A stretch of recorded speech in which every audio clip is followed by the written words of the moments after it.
What is going on, everybody? This your man Dre Mack with another episode of the Dre Mack Podcast Show. Today, I'm actually going to be talking about a very serious subject. We're going to be talking about domestic violence and how we could be able to curb domestic violence. Please stay tuned. Don't go away. Real powerful information on the Dre Mack Show.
This is the Dre Mack Show.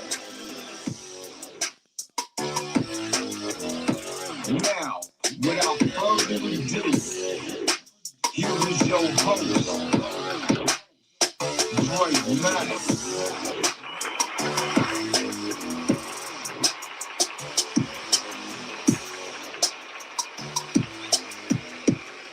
What's up? What's up? What's up? What's up? What's up?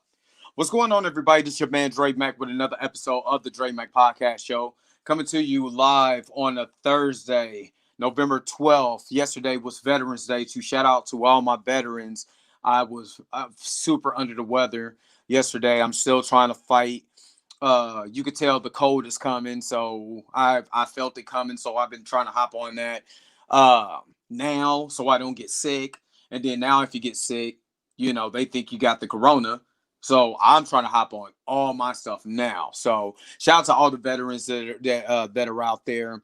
Shout out to everyone that's listening to this podcast now on Speaker Radio Live, who's watching this podcast on Facebook and on YouTube right now. If you're watching right now, give me a thumbs up in the chat. Just let me know that you're in the house. You know what I'm saying? Give me a what's up, what's happening, something. You know what I'm saying? Just let me know that you're in the house. Shout out to everybody who's watching again on YouTube. Again, listening on Speaker Radio, iHeartRadio, Spotify, Apple Podcasts, Google Podcasts, or wherever you get your podcasts at. I appreciate it. Today, I'm going to talk about real briefly, not really briefly, but I want to get a point to make podcasts like this because there's information that's out there that needs to be talked about. And one of those things is domestic violence. We have to start talking about domestic violence in America. Uh, Especially, during this pandemic, people were at home with their abusers and different things like that. And I really want to be able to emphasize the importance of curbing domestic violence. I'm going to be reading a little bit of information just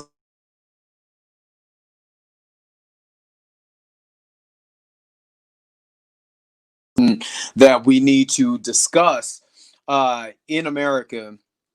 So let me just give you some facts. On average, nearly 20 people per minute are physically abused by an intimate partner in the United States. During 1 year, this equates to more than 10 million women and men. And a lot of times when we talk about domestic violence, we talk about a lot of the women that are being abused as far as domestic violence, but sometimes we never talk about men that are in those situations. Excuse me, in those situations too. Of course, it's more women that's going to be abused than actual men, but men are abused also. 1 in 4 women and 1 in 9 men experience severe intimate partner physical violence, intimate partner contact sexual violence, and or intimate partner stalking with impacts such as injury, fearfulness, post-traumatic stress disorder or PTSD, use of victim services, contraction of sexual transmitted diseases, etc. So there's a lot of things that go into this when we start talking about domestic violence. And this is another set, and this is coming from the ncadv.org / statistics is what I'm reading this in. Just listen to this. 1 in 3 women and 1 in 4 men have experienced some form of physical violence by an intimate partner. This includes a range of behaviors, including or not, uh, um including slapping, shoving, pushing. In some cases, might not be considered domestic violence. I feel like this: if you put your hands on somebody, that's domestic violence, whether you're a man or a woman. That's just my thought. You should not put your, if you know good and well what this person is capable of, do not put your hands on them. Let's get that straight. Do not put your hands on people. I know sometimes you feel like that's something that you think you could. Don't put your hands on people, because then when something happens, then you want to cry victim. If you're going around you slapping this man and this man is showing you so much patience, and then he turns around and he slaps you, then what? Vice versa. Don't put your hands on no woman. Point blank, period. There's no reason why a man should be putting his hands on no woman, period. Don't be initiating no contact with no woman. That woman could call you whatever. But who's the man in the situation? Where your pants at? Yeah, y'all might say that's toxic masculinity until it comes to domestic violence and be like, hey, where your pants at? I thought you was a man. So yeah, I'm telling you, where your pants at? Walk away from the situation. Because there's no need to be physically harming anyone. Women, don't put yourself in a situation where that happens, and men, don't put yourself in it. Don't be bucking up to no woman. It's not worth it. What is that? What is that going to do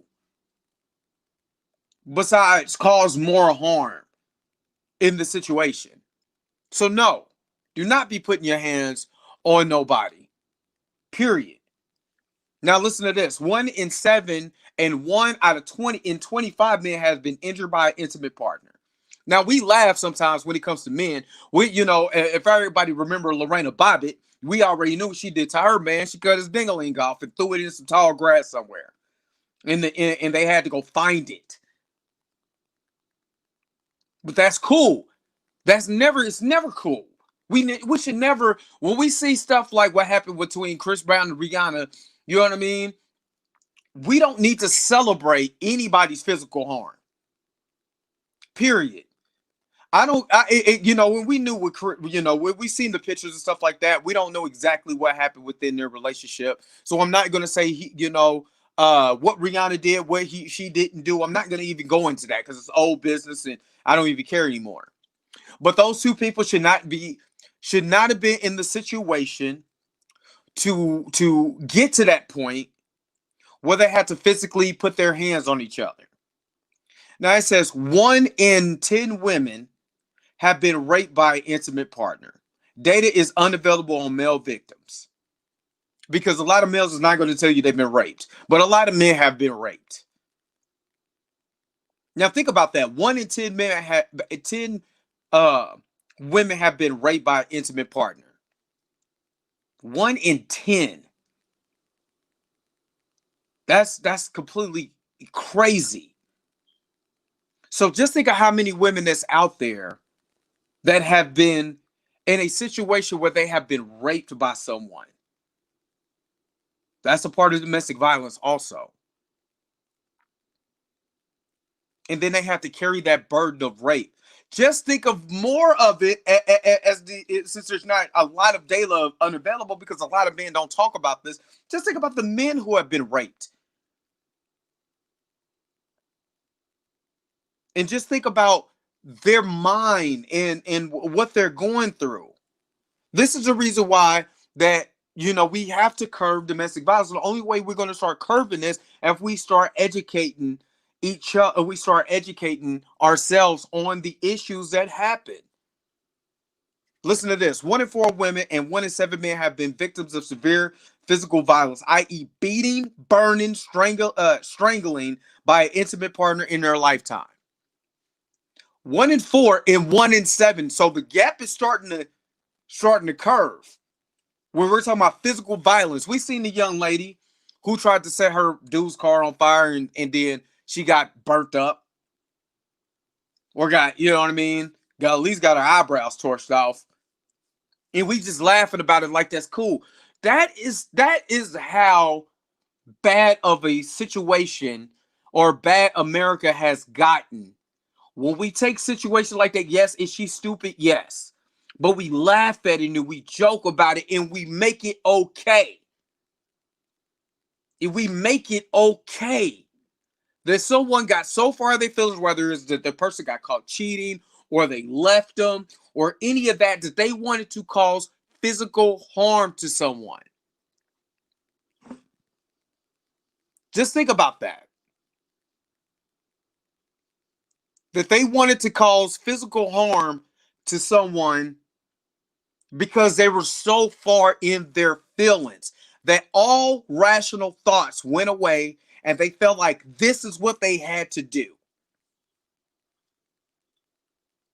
Listen to this. 1 in 7 women and 1 in 18 men have been stalked by an intimate partner during their lifetime to the point in which they felt fearful or believe they or someone close to them will be harmed or killed. So when we look at homicide rate, we also have to look at the domestic violence in the homicide rate. And the reason why we have to look at the homicide rate and we have to look at the domestic violence, because most likely in a situation where someone is killed, it's most likely an intimate partner or intimate relationship that led to the homicide. This is why I don't like the simple fact that a lot of people want to expose someone. I don't like that, because what it does, it allows someone that has been exposed to have a feeling about themselves because they've been exposed. Now they feel like they might want to go and harm someone because you blasted me for some apparent reason whatsoever. Now I feel like I got to go hurt you because you've ruined whatever sanctity or whatever I had out here. Listen to this. On a typical day, there are more than 20,000 phone calls placed to domestic violence hotlines nationwide. Listen to that. On a typical day, there are more than 20,000 phone calls placed to domestic violence hotlines nationwide. The presence of gun violence, of a gun in a violent situation, this is just what I was talking about that when you start talking about homicides. In the presence of a gun in a domestic violence situation increases the risk of homicide by 500%. Can you still hear me? Can you hear me? Can you see me? Say we can't hear or see you. Hopefully you can hear and see me. I don't know why you couldn't hear or see me. But just think about that. So when you think about homicide, you start talking about the homicide rate, and I'm talking about the homicide rate in Kansas City. You said, why is the homicide rate so high? When you look at the statistics, that's why you have to really just pay attention to the statistics. It's not just violence where you have a person who just shot someone who don't know nothing about what's going on. Most likely, it is a domestic violence situation. That's why you really have to look excuse me, at the violence. I mean, at the homicide statistics and find out what violence caused that. Because the one thing that you hear is, you say, well, the homicide rate is going up. The homicide rate is the highest it's been in 20 years. And I believe that because of the pandemic, and then a lot of people were in-house, can't go nowhere with the abuser. Let's just be real with that. So I do believe that the homicide rate went a little higher this year because of you have a lot of people that's with people who are harming them, and then the only way that they find a way to get out that situation, whether it's a way for them to escape or escape from or eliminate the person, period, is by violence and by gun violence. Listen to this. Intimate partner violence accounts for 15% of all violent crimes. So if you look at it, 85% of the other crimes are not by intimate partners, but 15% account for all violent crimes. That's across the board. Women between ages of 18 to 24 are most commonly abused by an intimate partner. So You're looking at a lot of younger people who are abused. It's not like older people are doing it. 18 to 24 are most commonly abused by intimate partner. That is why it is so important to get this information out there. And please like and share this podcast, like and share this video on your on from YouTube and on Facebook, because we have to be able to curb the domestic violence that's out here. Because of statistics like this, 19% of domestic violence involves a weapon. Domestic victimization is correlated in a higher rate of depression and suicidal behavior. Remember when I was talking about you're in the house because the economy is shut down, everybody was stuck in the house with their abuser. So domestic victimization is correlated higherly with rate of depression and suicidal behavior. So if you feel like the only way that you could get out is to kill yourself, you're wondering why things like this happen. You wonder why this person is having suicidal thoughts or committed suicide. Let's look at the statistics and look at what might have caused them to go in that particular direction, or be depressed, which I would recommend anyone. If you're depressed in your relationship, please go find help. Go find counselors that are willing to help you. There are so many programs that will be able to help you when you're having a mental state at like depression that you don't have to pay for or pay little to nothing for, especially if you work for a company. 9 times out of 10, if you have insurance, the insurance will cover X amount of sessions with a counselor, just so you could be able to get help. Because baby, I'm telling you, nothing is better than having a strong mental state of mind. But if you do not have a strong mental state of mind, please go get help. Only 34% of people who are injured by intimate partners receive medical care for their injuries. Wow. Only 34% of people who are injured by intimate partners receive medical care for their injuries. Just look at this. And then I'm going to talk about, I'm going to read off the rape, stalking, homicide, and children in domestic violence, and the economic impact. And then I'm gonna read you some stats for Women of Color Network. Since a lot of my audience are women of color, I want to be able to talk to you particularly about this. So let's go to this. I'm gonna read you some statistics. 1 in 5 women and 1 in 71 men in the United States have been raped in their lifetime. Almost half of women, half of female, 46.7%, and males, 44.9%, victims of rape in the United States were raped by acquaintance. Of these 45.4% of female rape victims and 29% of male rape victims are raped by an intimate partner. Stalking. 19.3 million women and 5.1 million men in the United States have been stalked in their lifetime. 60.8% of female stalking victims and 43.5% of men reported being stalked by a current or former intimate partner. Homicide. A study of intimate partner homicides found that 20% of victims were not the intimate partners themselves, but family members, friends, neighbors, persons who intervene, law enforcement responders, or bystanders. 72% of all murder suicides involve an intimate partner. 94% of those victims are these of these murder suicides are female. Children in domestic violence. 1 in 15 children are exposed to an intimate partner violence each year. 90% of these children are eyewitnesses to the violence. Listen, I mean, just think about this. And I know a lot of people really don't understand it, but this is the information that needs to be talked about, because it affects our children. It affects not only you, but it affects everybody around you. Please go get help. Don't be afraid to go get help. Economic impact. Victims of intimate partner violence lose a total of 8 million days of paid work each year. The cost of intimate partner violence exceeds 8.3 billion per year. Between 21 and 60% of victims of intimate partner violence lose their jobs due to reasons stemming from the abuse.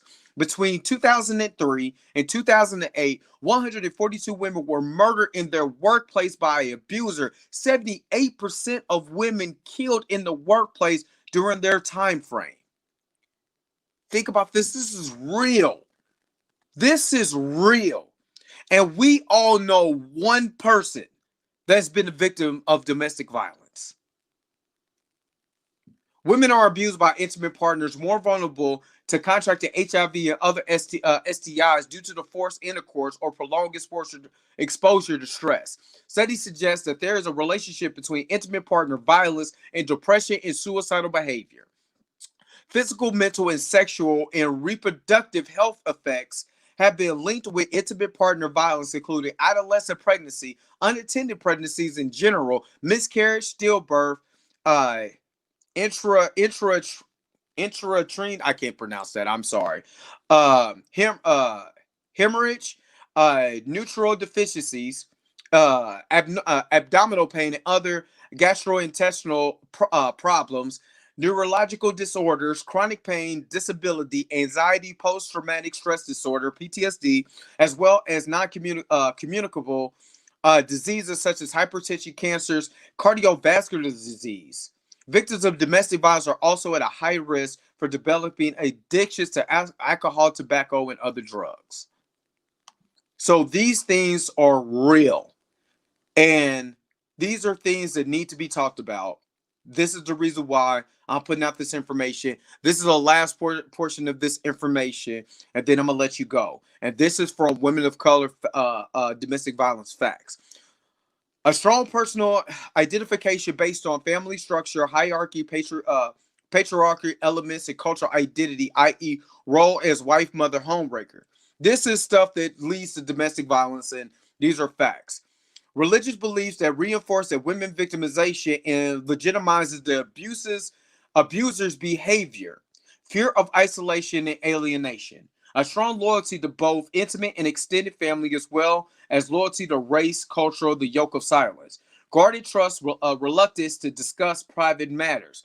Fear of rejection for family, friends, congregation, and community. Excuse me. Individual needs often defer to family unity and strength. Distrust of law enforcement.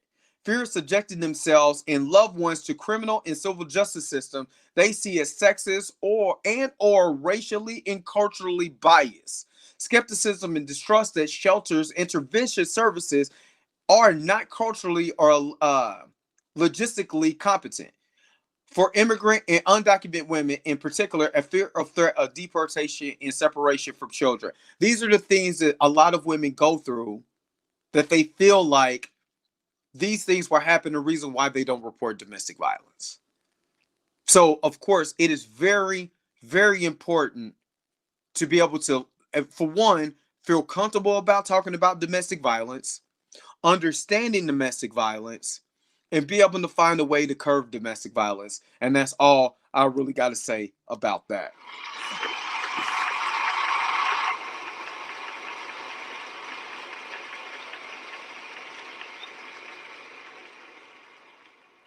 So let's just look at it just in this standpoint. Let's be able to curve the how can I say this? And I'm trying to be as frank as I possibly can, but let's be able to talk more as a community about domestic violence. Let's be able to have an understanding of why it's important to get out of domestic violence situation. Whether you're a man or a woman, it doesn't matter. There's still statistics out there that say that these things are wrong. They're wrong, period.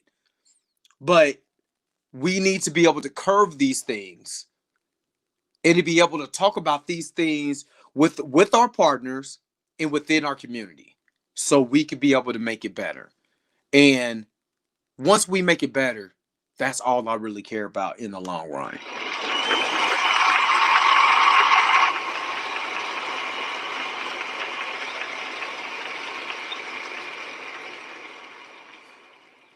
This is your man Dre Mack. I thank you guys for sticking in, listening to the show. I know domestic violence is hard and it's hard for people to talk about, but the more we actually talk about it, and the more we talk about serious subjects like this, the more we can be able to give people that actually are in those situations help. I love y'all. Shalom to everyone. Peace, and I'm out.